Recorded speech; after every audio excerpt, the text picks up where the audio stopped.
Hi everyone, मैं ब्रजेश कुमार मिश्रा हूँ। मैं इंटरवेंशनल कार्डियोलॉजिस्ट हूँ मणिपाल हॉस्पिटल गुड़गांव में।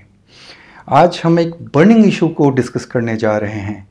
ये समझना है कि हाइपरटेंशन क्या है। हाइपरटेंशन बीपी की जो भी रीडिंग 140/90 या इससे ज़्यादा होती है, इसको ब्लड प्रेशर बोलते हैं। ये आज के करंट सिनेरियो में वर्ल्ड वाइड एक बर्निंग इशू है। ये इस कारण ये बर्निंग इशू है because overall prevalence of hypertension is increasing. करीब 1.18 billion people are suffering with hypertension. Around we are expecting कि 20 to 25% of the population इसमें add on होना है या prevalence बढ़ना है।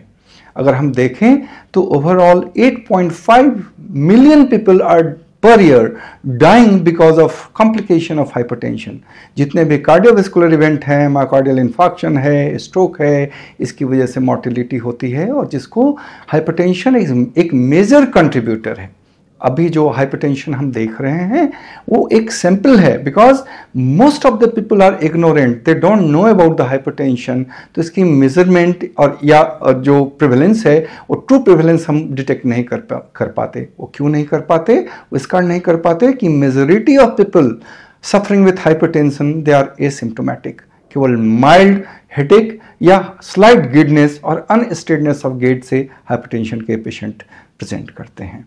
और ये जो डेटा है वो रिसेंट डेटा है, लैंसेट में पब्लिकेशन थी 2019 का, WHO का डेटा है जो कहता है कि प्रेवलेंस बढ़ रहा है। और क्यों बढ़ रहा है?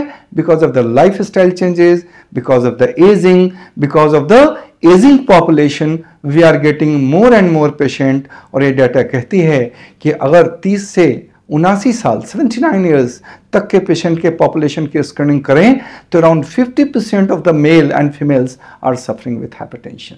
इस हाइपरटेंशन को समझना बहुत इंपॉर्टेंट है कि ये क्या है और क्या क्या चीज़ों से इनका ये इन्फ्लुएंस्ड होते हैं। जो बीपी की रीडिंग है वो इन्फ्लुएंस होती है। ये बहुत कॉम्प्लेक्स इशू है।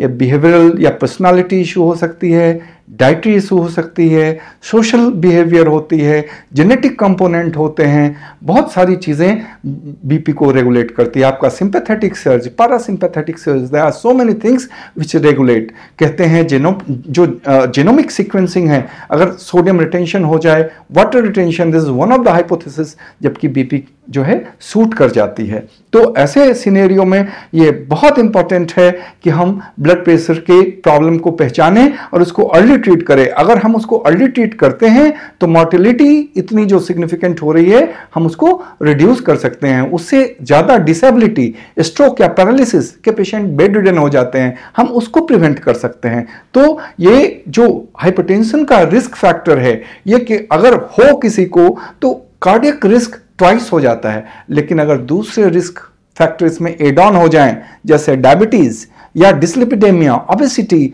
तो ये मल्टीप्लिकेटिव हो जाता है। ट्वाइस नहीं रहता, ये 5 to 7 टाइम्स बढ़ जाता है। इस कारण controlling a single risk factor is very important. अगर आप इसको कंट्रोल करते हैं you can reduce this data कि अगर आप पॉलीपील से अगर आप बीपी को और कोलेस्ट्रॉल को कंट्रोल करते हैं आप कार्डियोवैस्कुलर डेथ को 20 to 30% रिड्यूस कर सकते हैं। You don't need angiogram, stenting and so many things. Just a single pill can reduce the burden, cardiovascular burden bye 20 to 30%। तो इसमें यह इंपॉर्टेंट है सबसे पहले ये समझना कि हाइपरटेंशन क्या है। हमने ये समझा क्या फैक्टर्स इसको इन्फ्लुएंस करते हैं। और अब ये इंपॉर्टेंट है कि क्या डॉन्ट्स एंड डूज हैं फॉर हाइपरटेंसिव पेशेंट्स। तो क्या करना है? आप रेगुलर नियमित प्राणायाम एंड योगा करें, नियमित वॉक करें, स्मोकिंग अवॉइड करें, अल्कोहल अवॉइड करें, वेजिटेरियन मील लें और roughage and green vegetables, fruits and salads enough हो आपके मील में। एडिशन ऑफ सॉल्ट अवॉइड करें। ऊपर से सॉल्ट अगर लेने की आदत है मील में तो उसको अवॉइड करने की कोशिश करें।